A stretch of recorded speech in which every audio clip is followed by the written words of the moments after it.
bons dias. Vamos dar início ao nosso culto de pregação e vamos fazê-lo com uma palavra, iniciando com uma palavra de oração, e para esse efeito eu vou ficar em pé, se puderem, e pedir à Ana Margarida, por favor, nos dirigir em oração. Pai, queremos te agradecer por mais uma vez colocares nos nossos corações. Vimos até a tua casa para te honrar e engrandecer o teu nome. Senhor, também queremos pedir por mais esta reunião, mesmo sendo gravação, mas queremos pedir por tudo o que se vai passar nela e que venha tudo mesmo de encontro aos nossos corações e a cada coração que esteja a ouvir. Quero-te também pedir pelo pregador e que ele venha, não seja ele a falar, mas sim tu na vez dele, e que a sua mensagem seja também de encontro aos nossos corações e que possamos vir, ser daqui mais enriquecedores. Para tudo te peço e te agradeço, em nome do Senhor Jesus. Deixe-me estar. Vamos, se calhar, para ficar em pé novamente. Vamos cantar então dois hinos, começando pelo número 387, de pé, se puder.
cumprimentar-vos.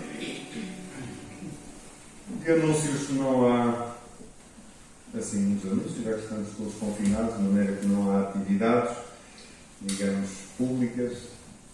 Contudo, há os vários pedidos de oração e a nossa intercessão por irmãos e irmãs que estão necessitando que intercedamos por eles diante do Senhor. E esses pedidos irão ser projetados. Não nos esqueçamos de orar por aqueles que estão uns pelos outros. E nesta altura em que a maior parte está quase fechada, isolada em casa, não nos esqueçamos de lembrar dos nossos irmãos da academia, para que o Senhor possa fortalecer a sua fé e a sua confiança nele. E posto que terminaram então os anúncios, vamos ter uma participação. E eu pedi à Fernanda, por favor, de se preparar, enquanto eu preparo também aqui o espaço, para então partilhar connosco aquilo que o Senhor colocou no coração.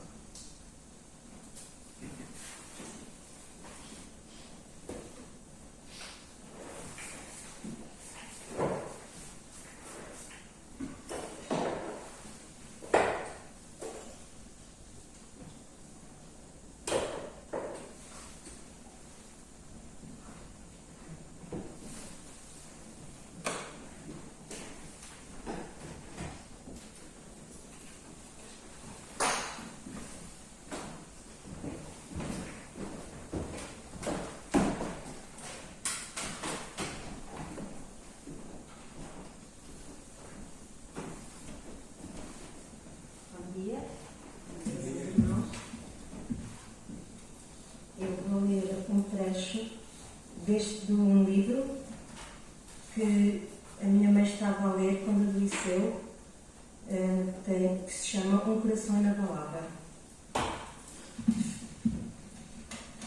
Se Deus é soberano, por que orar? Uma vez tive uma conversa com uma amiga que estava discutindo se acreditava que Deus era verdadeiramente soberano ou não. Para ser mais específica sobre o assunto, ela me perguntou porque ela deveria orar se Deus é soberano e governava sobre cada aspecto do universo. Respondi a ela com outra pergunta: se Deus não é soberano, por que orar? Olhámos uma para a outra e rimos. A verdade é que cada pessoa que ora para Deus salvar uma alma, ou curar alguém, ou para arranjar um emprego, precisa crer que Ele governa soberanamente nos corações e mentes de todas as pessoas. Do contrário, por que orar? Se Deus está limitado pelos nossos desejos e atividades finitas, então como Ele poderia responder aos nossos clamores? Você pode orar de forma confiante, assim como fez Davi, por misericórdia e salvação. Somos convidados a clamar ao Deus Altíssimo e não precisamos nos preocupar com qualquer coisa que possa impedir o seu bom plano para as nossas vidas. Nenhum poder demoníaco ou resistência do coração pode frustrar o plano dele para nós. É verdade que às vezes o plano de Deus não é o nosso e achamos que as nossas orações não são respondidas como gostaríamos. Conforme conhecemos a vontade de Deus, oramos de acordo com ela, mas obviamente há momentos em que não conhecemos o seu plano, quando a sua vontade está secreta, e nesses momentos sempre incluímos a ressalva: seja feita a sua vontade, é a nossa oração. Mas até mesmo à luz do nosso entendimento finito, podemos supor que, por ser Deus um Pai amoroso e santo, a vontade dele é sempre salvar e ser misericordioso connosco da maneira que melhor atingir o seu propósito em nossas vidas. Às vezes o seu propósito é cumprido ao responder aos nossos clamores com não. Naquele ponto da vida de Davi, Deus disse não às esperanças dele ser libertado da perseguição de Saul. Deus trouxe uma curta temporada de alívio a Davi, mas ainda não era o tempo de a batalha acabar. Mesmo que ele diga não em alguns momentos, você e eu nunca ouviremos um não de Deus quando oramos por sua graça, força, misericórdia e ajuda para enfim sustentar a nossa alma em uma provação difícil ou até a nossa luta contra o pecado. O outro título que Davi usa em sua oração é Elohim. Elohim é traduzido como Deus em nossas Bíblias, mas traz consigo a ideia de uma grande potência e força. É a principal palavra hebraica traduzida como Deus no Antigo Testamento e é o título que Deus usa para designar a si mesmo como nosso Criador. A palavra Elohim aparece pela primeira vez em Gênesis capítulo 1, versículo 1. No princípio criou Elohim os céus e a terra. Aquele a quem Davi orava, pedindo por ajuda, foi o que falou e o mundo veio a existir. Ele não é um Deus fraco que pode não ser capaz de ir ao resgate de Davi. Aquele era o Elohim, o Criador de tudo. Ele pode criar mundos que ainda não conhecemos e também pode criar um coração santo e disposto em você. Ele pode facilmente criar as tempestades e acalmá-las sem qualquer esforço, usando todas as coisas para o propósito final que ele tem em sua vida. Além disso, Elohim é um substantivo no plural. Muitos estudiosos acreditam que o plural dessa palavra seja uma evidência do Antigo Testamento de que Deus é trino em sua natureza. No Novo Testamento, Deus revelou que Ele não é apenas um, mas uma família de pessoas, uma família trina, eterna, inesgotável e dinâmica entre Pai, Filho e Espírito Santo, que são um em vontade e propósito, amor e justiça. Você pode se regozijar porque o Pai, o Filho e o Espírito são um em vontade e propósito. Qual é o propósito do nosso Deus trino em sua vida? Moldá-la à imagem do Filho. Isso irá acontecer? Sim, claro que vai. O Pai decretou que será assim. O Filho verteu o seu sangue inocente para fazer de você a sua noiva. E o Espírito está trabalhando implacavelmente para transformá-la.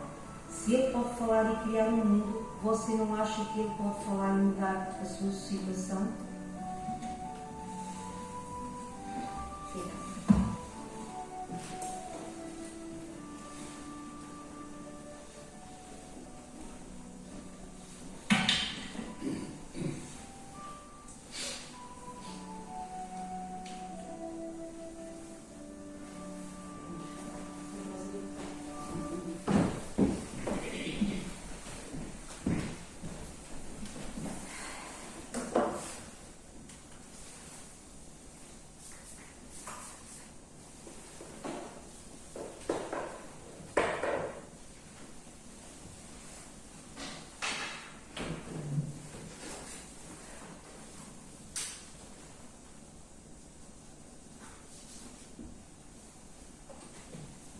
Muito obrigado, Fernanda, por aquilo que trouxeste para nós esta manhã.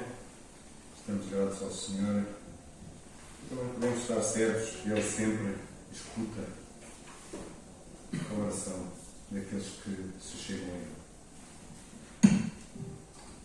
E antes de escutarmos a palavra de Deus, vamos ainda cantar um hino, de pé, os que puderem, no número 254. 254.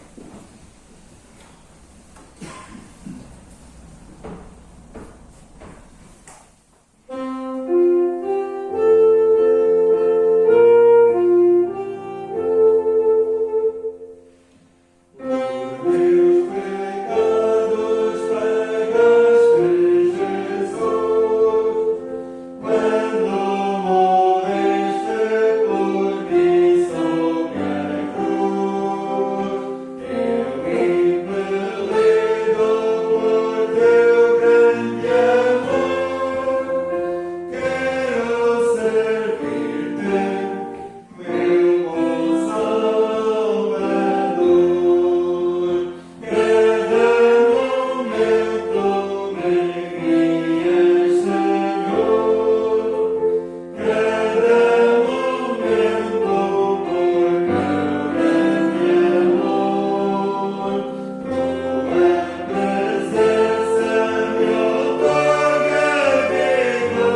E esta é a realidade.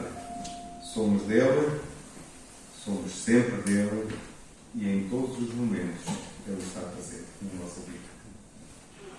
Chegou a altura então de escutarmos a palavra de Deus e para nos transmitir esta manhã está connosco o Timóteo Pires. Eu ia pedir o favor de depois vir aqui, depois de eu preparar isto.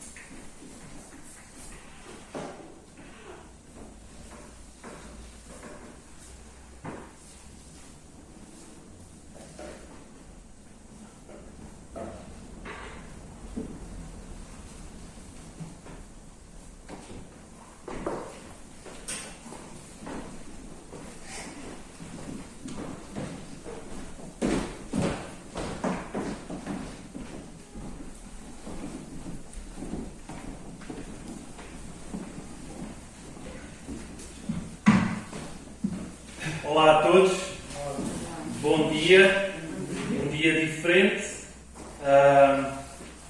um culto diferente, é verdade, mas pela graça de Deus nós podemos estar juntos de volta da palavra para podermos meditar nela e também ouvir a voz do Senhor e aquilo que Ele traz para cada um de nós.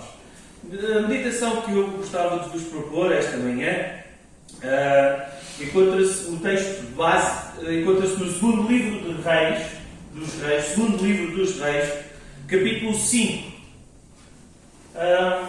O livro dos Reis é uma continuação da história dos reis de Israel, do povo de Israel, e nesta altura estamos estamos na altura do relato da história de Eliseu, do profeta Eliseu, que sucedeu a Elias.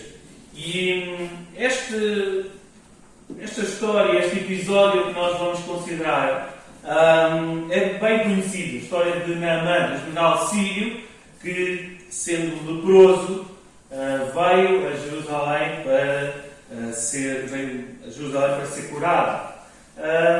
Vamos fazer algumas considerações, mas antes disso vamos ler o texto. Então, segundo livro de Reis, capítulo 5 e versículo 1, diz assim a palavra de Deus.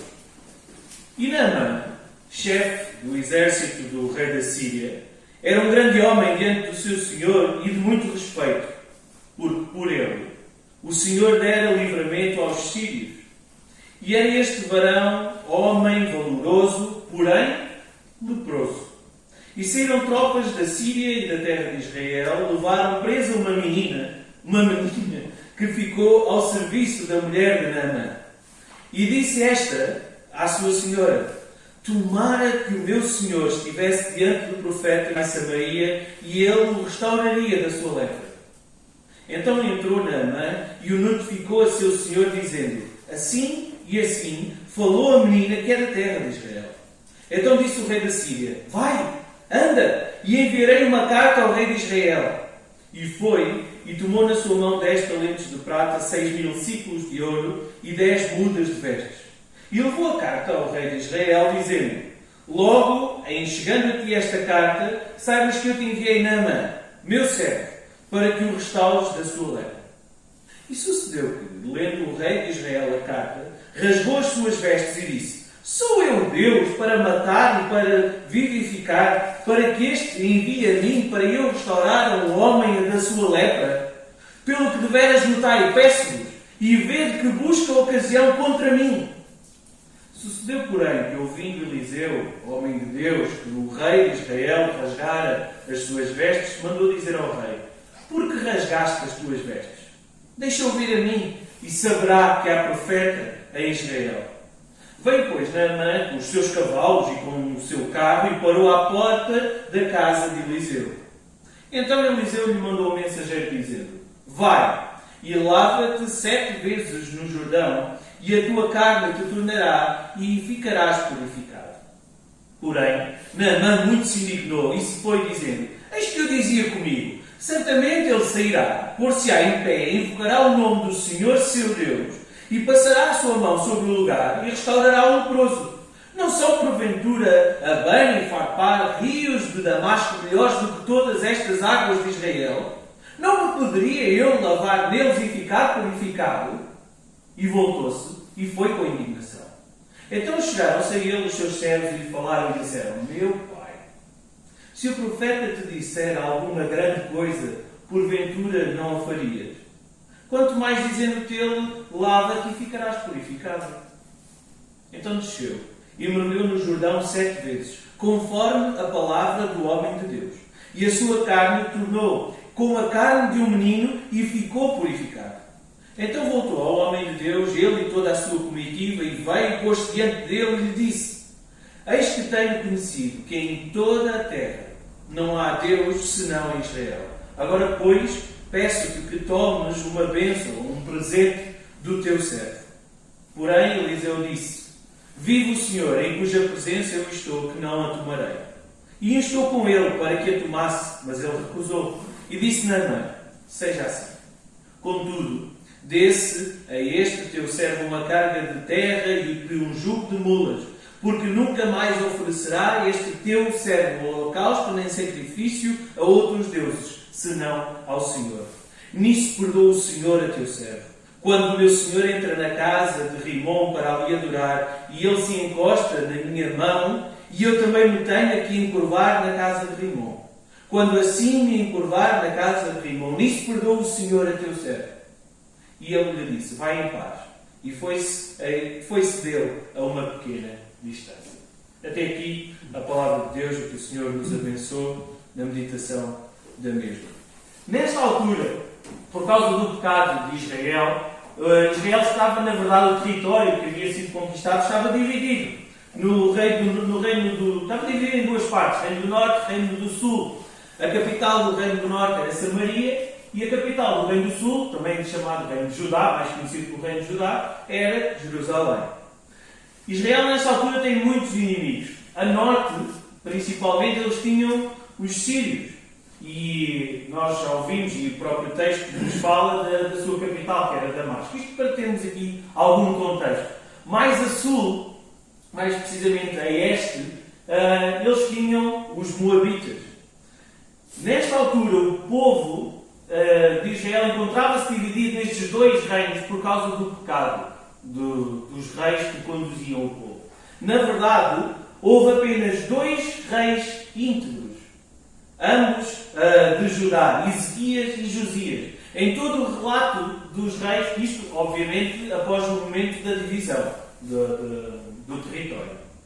Houve, no relato dos reis e das crónicas, há pelo menos 30 profetas que vêm proclamar a palavra de Deus, que vêm fazer o seu ministério repleto de sinais, de maravilhas, para que o povo se voltasse para o Senhor. Deixasse o seu pecado e voltasse para o Senhor. Essa era a principal mensagem. Deixar a iniquidade, deixar tudo o que era pecado contra a vontade de Deus e voltar para Deus. Para que Deus continuasse e voltasse, melhor dizendo, a ser o seu Senhor e o povo o seu povo. Só que, ao ler os relatos, nós vemos que o povo não fez isso. Continuaram no seu pecado e a prova que isso aconteceu foi que, e isto não está escrito apenas na palavra do Senhor, se bem que ela é o nosso principal prumo, mas até os escritos históricos comprovam que Israel foi levado para 2 cativeiros. No norte, eles foram levados para a Síria e nunca mais regressaram ao Reino do Norte. No final do segundo livro dos Reis, nós vemos que Nabucodonosor invade o Reino do Sul e leva cativo o povo. Levou inclusive todos os artefactos do templo, levou-os para o seu templo e os profanou, oferecendo aos seus próprios deuses. O templo, o grandioso templo de Salomão, que foi construído com tanta glória para o Senhor, porque o Senhor concedeu riquezas imensuráveis que até hoje ninguém consegue ter uma noção, a Salomão durante o seu reinado para construir o templo. O templo era grandioso. Quando mais tarde o templo é reconstruído, os homens que olharam para ele, alguns deles eram já de alguma idade e lembravam-se daquilo que era a história do primeiro templo e eles diziam que não tinha nada a ver. Está escrito lá no livro de Neemias. Só por uma questão de curiosidade, para fechar um pouquinho este contexto ao nosso texto. Quando Davi, que conquistou a maior parte do território, governava sobre Israel, os sírios tinham que pagar um imposto para Israel. Neste momento, há guerras travadas entre Israel e a Síria, em que muitas das vezes cativos, prisioneiros de guerra são levados. E é o caso do nosso episódio hoje. Uma menina que é levada cativa para a Síria, para Damasco. E esta menina fica servindo à mulher de um grande general sírio, Naamã. Eu queria que nós olhássemos, permitindo o Senhor, para este texto com três pontos principais. O primeiro deles, não importa quem tu és. E é esse que nós vamos abordar desde já. Em seguida, tu não és perfeito. E em terceiro lugar, mas podes vir a ser perfeito. Então, primeiro ponto, não importa quem tu és. Neste ataque, como nós vimos, há uma menina que é levada cativa e fica a servir a mulher de Naamã. Este Naamã, aquilo que o texto nos diz, é que ele era um homem muito importante, era a mão direita de Ben-Hadad, o rei da Síria. E o texto diz-nos que ele tinha muito respeito, era um homem de muito respeito, um herói. Ele era considerado como um herói por toda a nação. Ele era um homem muito orgulhoso também. Nós vemos durante o texto, quando o servo de Eliseu veio falar com ele indignou-se, porque não estava habituado a ser tratado assim. Era um homem rico, com muitas posses, mas ao mesmo tempo também um homem cheio de vanglória. Era um homem que, olhando à sua volta, se calhar muitos desejavam ter o que ele tinha. Deixem-me fazer um exercício convosco, colocar-vos a pensar. Vamos pensar naquilo que era, fazer um exercício de forma a pensarmos o que seria a vida ideal para nós. Aqueles que estão comigo aqui e aqueles que estão vendo a gravação, tentem imaginar aquilo que eu vou dizer. Hoje em dia, se nós quisermos pensar numa boa vida, uma vida estável, algo que é confortável para nós pensamos, por exemplo, numa boa casa. Concordam comigo? Aqueles que estão comigo podem assinar. Se concordarem, se não concordarem, digam que não. Uma boa casa. Não precisa ser uma casa muito grande, porque senão depois também dá muito trabalho a limpar. Não é? Também não precisa ter jardim nem piscina, porque isso depois também dá custos, não é? Mas uma boa casa, uma casa que dê para ter os nossos filhos cada um no seu quarto, ou se calhar dividir quarto, todos os rapazes dividem quarto, qualquer coisa assim. Mas se fosse uma boa casa, confortável, uma lareira, um churrasco para trazer os amigos, certo? Depois, algum dinheiro na conta bancária. Faz sentido? Concordam comigo? Não é para nos dar muitas inquietações, é só para garantir que não temos que nos preocupar se temos ou não temos dinheiro.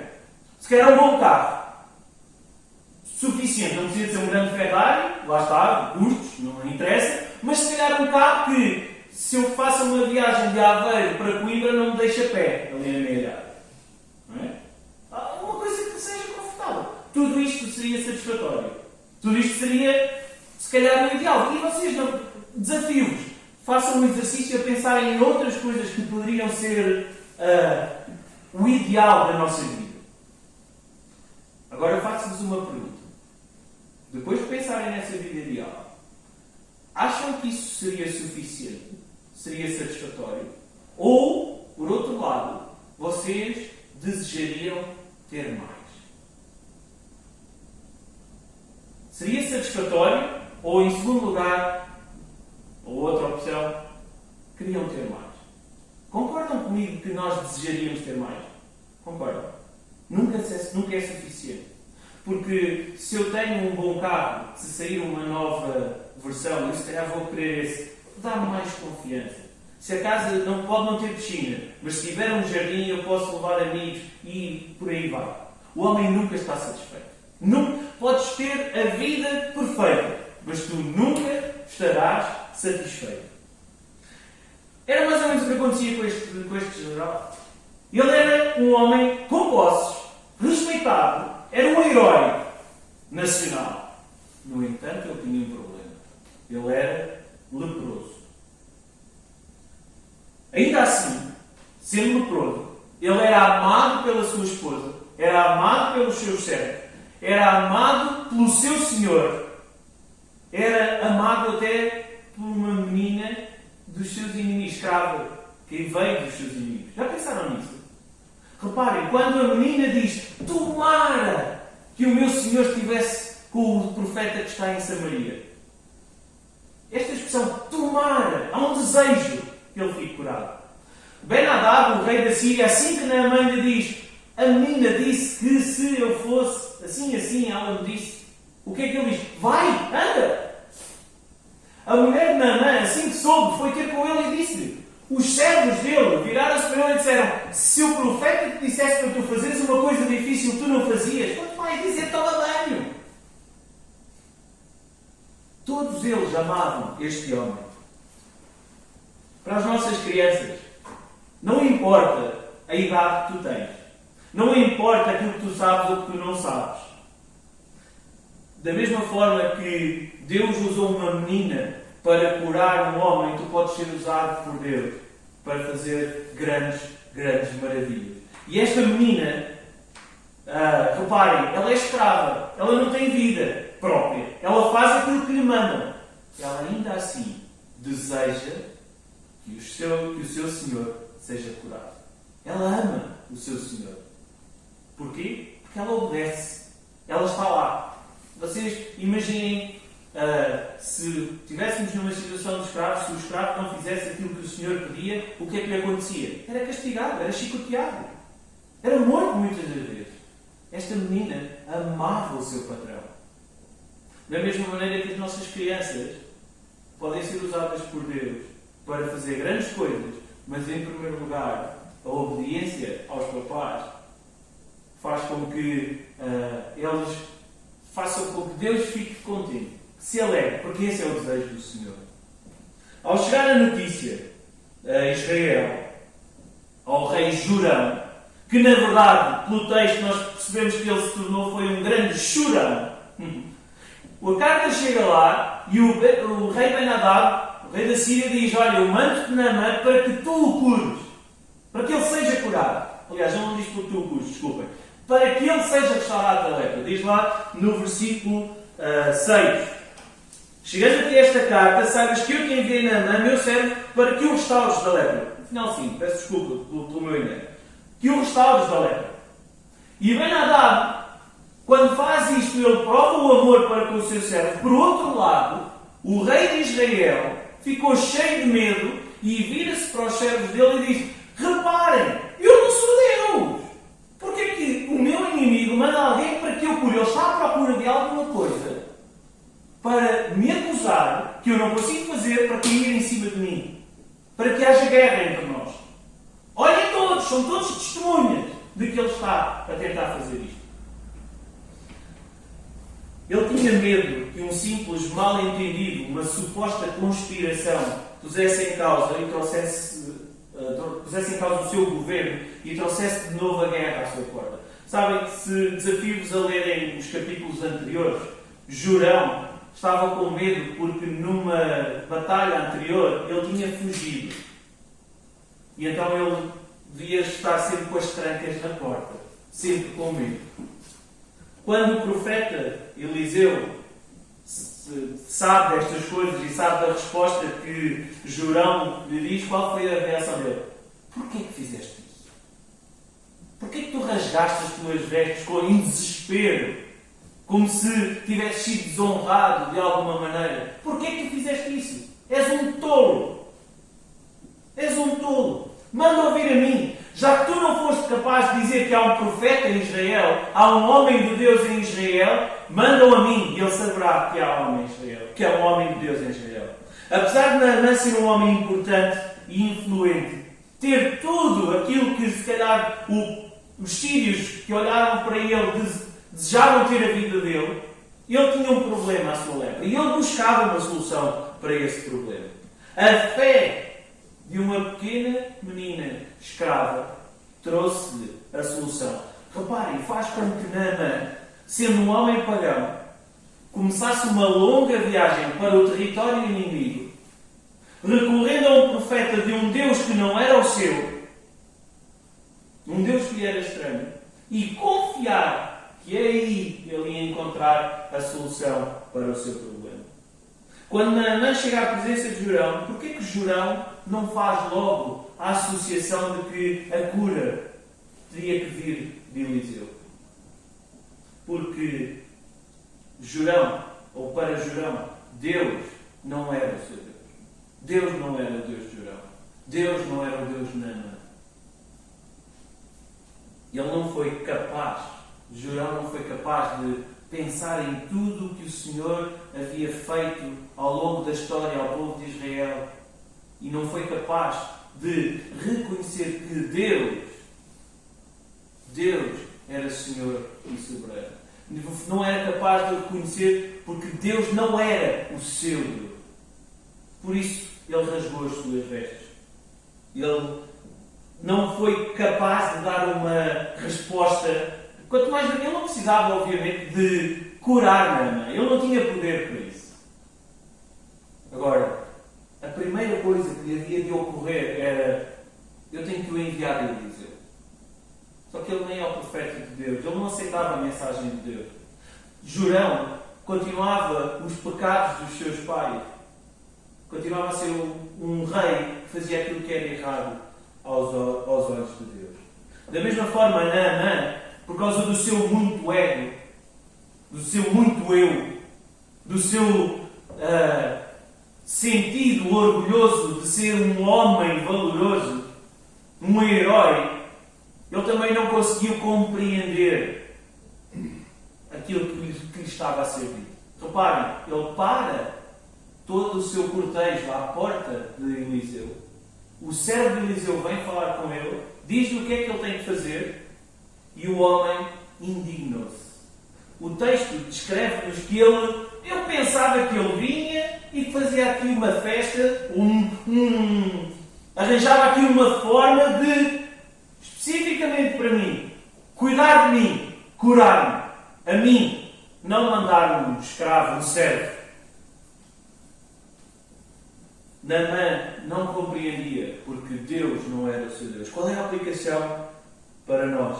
Não importa quem o homem é, não importa o que o homem tem, não importa se o homem pensa que a sua vida é ideal, porque tem uma casa, um carro, uma esposa, um bom trabalho, não importa. O que ele faz, onde está e tudo o que ele tem, ele vai correr sempre atrás de mais. Seja uma solução, seja um objetivo, seja algo material, seja algo espiritual, o homem nunca está satisfeito. Sem Deus, o homem é incompleto, é infeliz. Reparem no exemplo de Naamã, reparem no exemplo do rei Jurão. Nenhum dos dois servia ao Senhor, reconhecia ao Senhor. Deus não era o seu Deus. E então eles eram incompletos, infelizes. Não importava que eles tivessem altos cargos. Eles, sem Deus, eram incompletos e infelizes. Não importa quem o homem é. Sem Deus, ele é incompleto e infeliz. Por outro lado, um exemplo positivo que vemos no exemplo desta menina. Havia sido uma criança. Uma pequenina. Deus usa quem quer, quando quer, onde quer, para a sua glória. Deus usa quem quer, quando quer, onde quer, para a sua glória. Segundo lugar, tu não és perfeito. Voltemos a Naamã, o leproso. A lepra, na altura, era vista como uma maldição, uma desonra, um motivo de vergonha, de desgraça. Aliás, se fôssemos ao capítulo 13 de Levítico, há orientações de Deus para o povo de Israel de como tratar a lepra. Havia diversos tipos de lepra e era algo que causava separação. As pessoas que fossem leprosas obrigatoriamente teriam que sair do arraial. Eram separadas, no caso do povo de Israel. Em relação aos outros povos, a diferença não era muito grande. Alguém que fosse leproso era alguém que era separado da sociedade. Havia uma segregação da pessoa. Nós não sabemos ao certo qual era o tamanho e a extensão da lepra de Naamã. Já agora deixem-me só fazer aqui um parênteses. Eu não vou entrar nesse pormenor técnico, mas a lepra que é descrita na palavra de Deus, aliás, os vários tipos de lepra, hoje em dia são doenças completamente diferentes, muitas delas já curáveis. No entanto, aquilo que nós vemos é que provavelmente, no caso de Naamã, era algo pequeno, porque no versículo 11 diz, o final do versículo diz: passará a sua mão sobre o lugar, ou seja, seria algo mais ou menos localizado, ou poderia estar no início. Não sabemos. Também não é muito importante. O que é importante é que ele era reconhecido e amado pela sua casa e pelo seu Senhor. E eles sabiam que ele era leproso. Eles sabiam que ele era leproso. Sendo leproso e, à partida, na sociedade, ser objeto de separação, segregação, de ser deitado de fora, este homem, para continuar a ocupar o cargo que tinha e ser amado pela sua casa, era porque era alguém bom, digamos assim. E é interessante vermos, pelo menos aos olhos dos homens, como é lógico, não é? É interessante vermos, como já referi, a forma como esta menina amava o seu Senhor. Tomara que.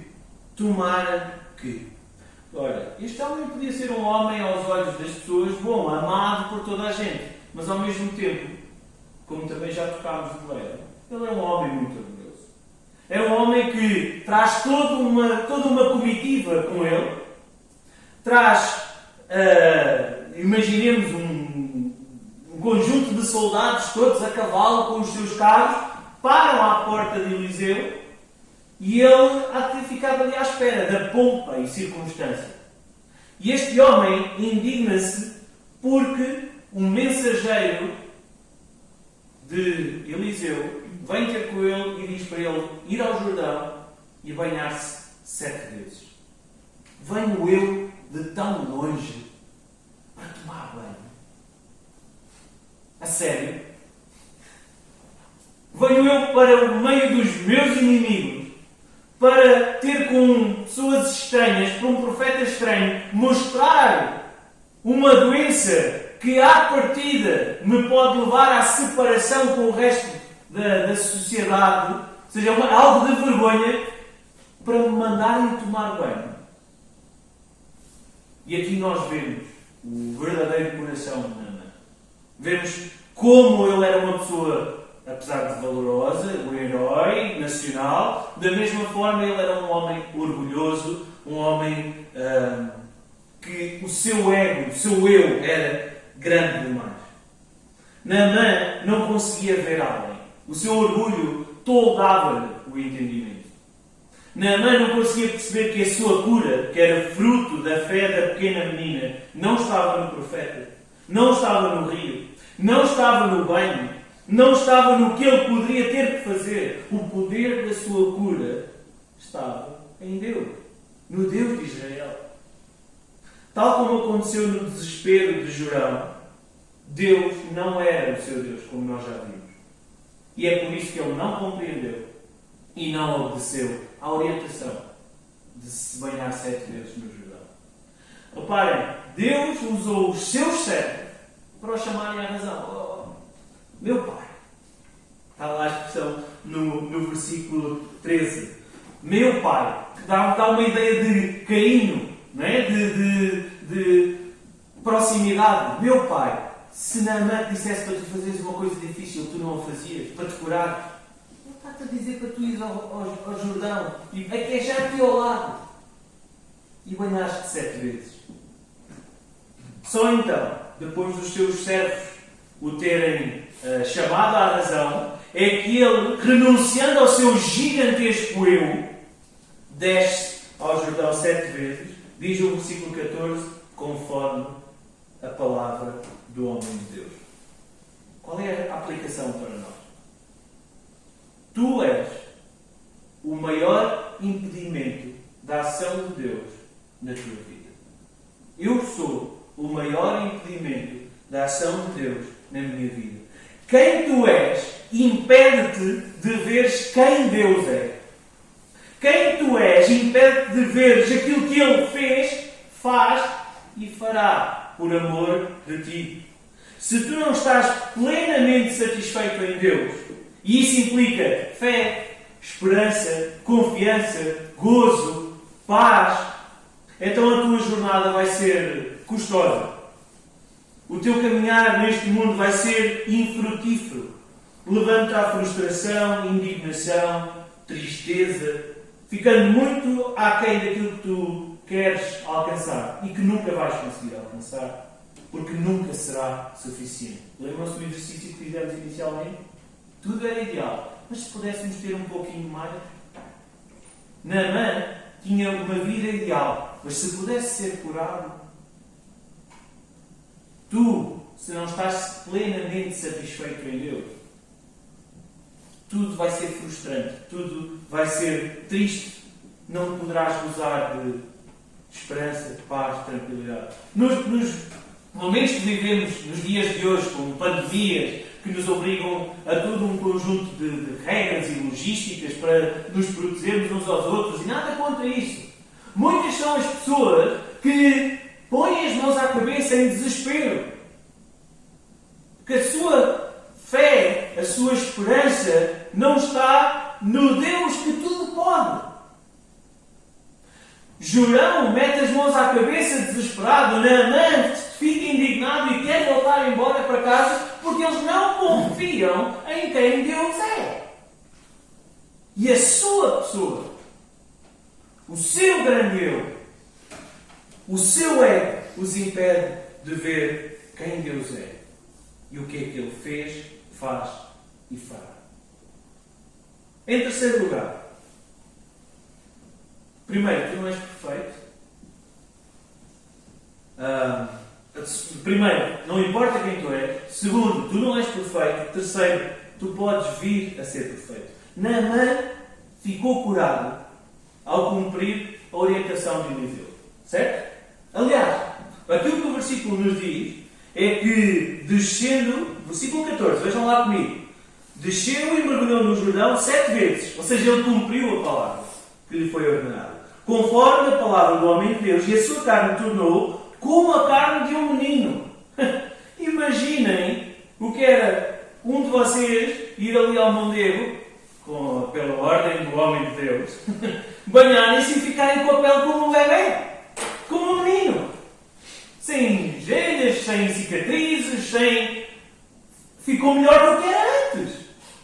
Na verdade, não merecendo, Deus deu-lhe uma cura, permitindo que ele ficasse melhor do que era antes. Mas ele não foi só curado.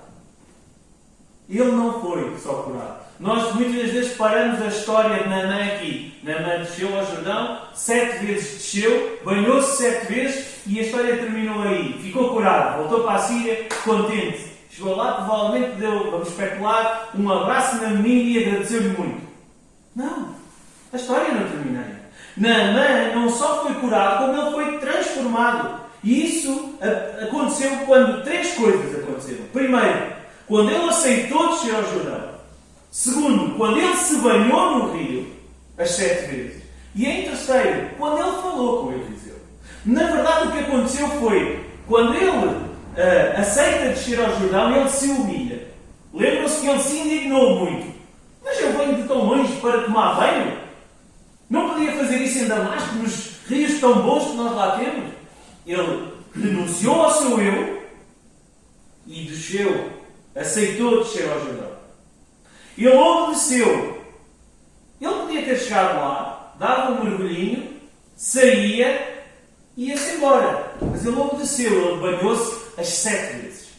Mostra que ele não só aceita descer, ou seja, se humilha, como ele obedece em pleno. E em terceiro lugar, ele reconhece Deus como o único Deus verdadeiro. Vejam lá no versículo 15, o final. Eis que tenho reconhecido, está ele a falar com Eliseu, eis que tenho reconhecido que em toda a terra não há Deus senão em Israel.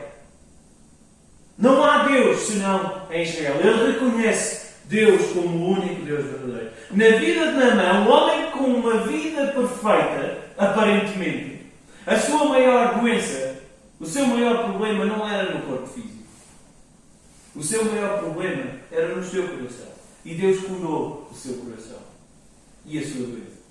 Ele não só ficou melhor do que era antes, no seu aspecto exterior, na sua pele de menino, não é? Como Deus transformou o seu coração. A vida de Naamã foi de tal ordem transformada que ele, logo de seguida, quando fala com Eliseu, ele quer fazer um voto ao profeta. Ele diz que eu não vou oferecer sacrifícios nem holocaustos a mais nenhum Deus. Reparem, Naamã podia ter feito aquilo que o povo de Israel estava a fazer, que era juntar mais um Deus à sua coleção. Aquilo que Deus pediu ao povo de Israel foi a exclusividade. Eu serei o vosso Deus, vocês serão o meu povo. Aquilo que o povo fez foi o quê? Casarem-se e darem-se em casamento com os povos vizinhos e adorarem os seus deuses. Naamã fez exatamente ao contrário dos muitos deuses. Ele era um homem pagão. Dos muitos deuses que ele tinha, ele abandonou todos e escolheu exclusivamente ao Senhor. Reparem, o voto que ele faz é um voto muito interessante, até mesmo para ponderarmos para os nossos dias. Aquilo que nós vemos é que Naamã era o braço direito do rei Ben-Hadad. E quando o rei Ben-Hadad tinha que adorar no templo do deus Rimon, o seu braço direito, obrigatoriamente, tinha que entrar com ele no templo. E era como que, imaginem, agora não podemos, senão eu chamaria alguém para me ajudar aqui para identificar, mas imaginem que ele punha a sua mão em cima da mão do rei e eles chegavam ao sítio e quando se ajoelhassem para adorar no templo de Rimon, o seu braço direito faria exatamente a mesma coisa. Era uma obrigação civil que Naamã tinha. Não, todos nós temos obrigações civis. Uma delas é usarmos a máscara.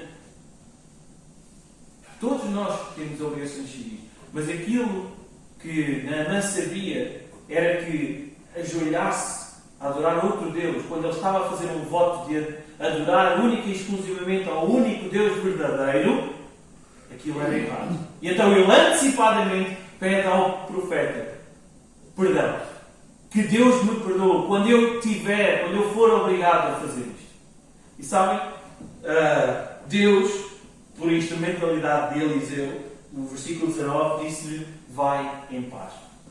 Como que, quando isso tiver que acontecer, porque o teu coração está no sítio certo, tu queres fazer um voto ao Senhor. Tu queres adorar verdadeiramente o Deus de Israel. Então vai. Quando isso acontecer, o Senhor reconhecerá que isso é uma obrigação civil que tu tens de cumprir. Vai em paz. Ao homem arrependido, Deus não volta as costas. Um pleno conhecimento de quem eu sou, um pleno conhecimento de quem Deus é, faz-me voltar para Ele e ser curado. Naamã voltou para obedecer à voz, à ordenança do homem de Deus. Um pleno reconhecimento de quem eu sou e de quem Deus é, faz-me voltar para Ele, ser salvo. Ser salvo. Esperando vir a ser perfeito quando estiver na sua presença. Eu reconheço que sou pecador. E olho para Deus, que é um Deus santo, santo, santo, puro, que envia o seu Filho, Jesus, para derramar o seu sangue na cruz, por amor de mim. Voltando para Ele, voltando para Deus, reconhecendo que eu, em mim, nada tenho que possa tornar-me digno para algum dia vir a ser perfeito na presença do Senhor. Eu reconheço a minha posição, reconheço quem Jesus é e como Ele é o meu Salvador e o único caminho para a salvação. Concluindo, tudo o que tu tens, tudo o que tu és, tudo o que tu vês à tua volta, toda a tua vida, é vaidade. Já dizia o pregador, tudo é vaidade. E quando nessas coisas tu te focas, tu perdes ou escapa-te aquilo que efetivamente é importante. A nossa natureza de pecado, a nossa carne, sempre nos puxa para aquilo que deseja mais no nosso coração. E os desejos da nossa carne são sempre da nossa satisfação, pessoal. Onde o nosso gigantesco eu gosta de ser massageado. Onde o nosso gigantesco ego ocupa o lugar de primazia, de preeminência. E onde nós tornamos-nos ídolos de nós próprios. Somos idólatras e se estivermos de nós próprios e se estivermos bem connosco mesmos, então estamos em paz e tranquilidade. Até ao momento. Esta é a nossa leva. Este é o nosso pecado. É isto que nos torna imperfeitos perante aquele que é santo, santo, santo e perfeito. Ele que deseja a nossa perfeição. Ele que nos chama para o reino do Filho do seu amor, para a nossa suficiência em Cristo. Se tu não és um filho de Deus, não importa quem tu és um pecador, perdido, imperfeito. Mas por Jesus, tu podes ser filho perfeito do Deus Santo, Santo, Santo. Pelo sangue de Jesus, o pecado do homem é lavado de uma vez por todas, para ele poder ser apresentado perante Deus, o Senhor soberano sobre todas as coisas, Ele que é santo, puro e imaculado. O homem poderá ser apresentado santo, puro e imaculado também, para a sua glória. Se tu és um filho de Deus, se já reconheceste, se já foste justificado pelo sangue de Cristo, a nossa perfeição está muito longe de ser alcançada. No entanto, busquemos a cada dia a nossa santificação, assim como uns dos outros, para que, como a Igreja de Cristo, a noiva que espera o seu noivo, assim como a Igreja de Cristo, a noiva que espera o seu noivo, o Senhor Jesus, nós nos apresentemos dignos para a sua glória. Há um versículo no livro dos Salmos, no versículo 40, Salmo 40, no versículo 17, e eu gostava de vos fazer um desafio. Provavelmente ele é conhecido e alguns de vocês até já o sabem de cor. Mas se não souberem, desafio-vos a, durante esta semana, o decorarem. Lerem-no pelo menos uma vez em cada dia. E este versículo, podem abrir comigo, Salmo 40, é o último versículo deste Salmo. Salmo 40, versículo 17. É um desafio também muito interessante para as nossas crianças, decorar este versículo. Há inclusive uma música, um corinho, que ajuda a decorar. Então diz assim o versículo: eu sou pobre e necessitado, mas o Senhor cuida de mim. Tu és o meu auxílio e o meu libertador. Não te detenhas, ó meu Deus. Eu sou pobre e necessitado, mas o Senhor cuida de mim. Tu és o meu auxílio e o meu libertador. Não te detenhas, ó meu Deus. Que o Senhor nos abençoe através da sua palavra e que realmente a nossa suficiência possa ser e estar sempre nele. Amém.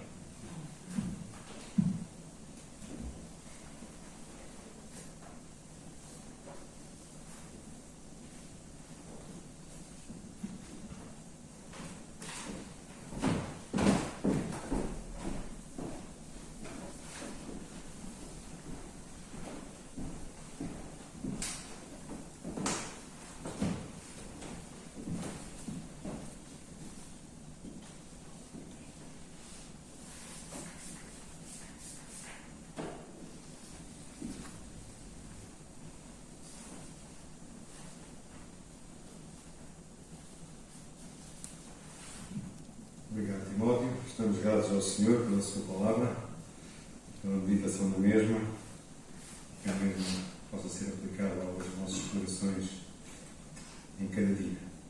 Temos chegado ao final do nosso culto.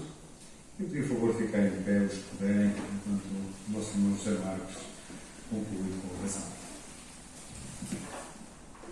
Nosso bendito Deus e Pai Celestial, é com gratidão e alegria que nos podemos volver para Ti, agradecidos por aquilo que realmente tens feito em cada vida. Te louvamos, Senhor, porque outrora estávamos na situação como Naamã se encontrava, longe de Ti, sem esperança, sem o Senhor na sua vida.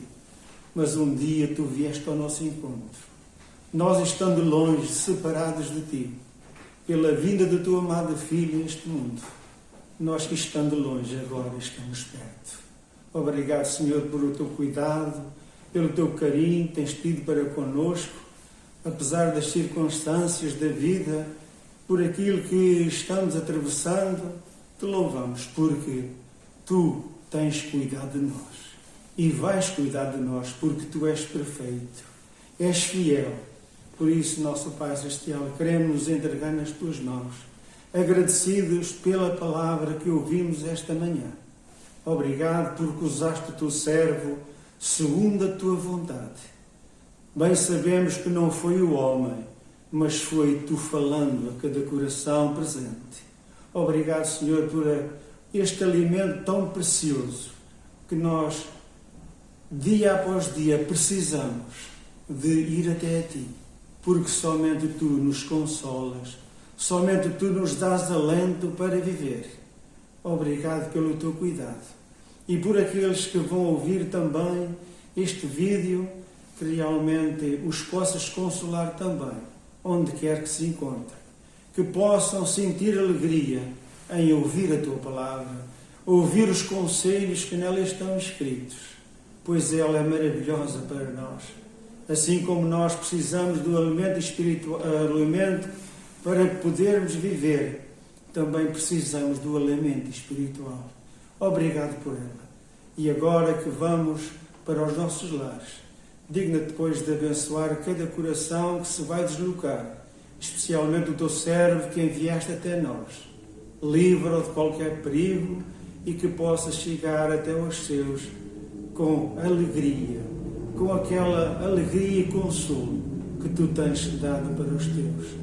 É isto que nós queremos entregar nas Tuas mãos, desde já agradecidos, em nome do Senhor Jesus. Muito obrigado. Temos chegado ao final do nosso culto. Um bom domingo para todos, uma boa semana em confinamento. Que a paz e a graça do nosso Senhor Jesus Cristo seja com todos nós.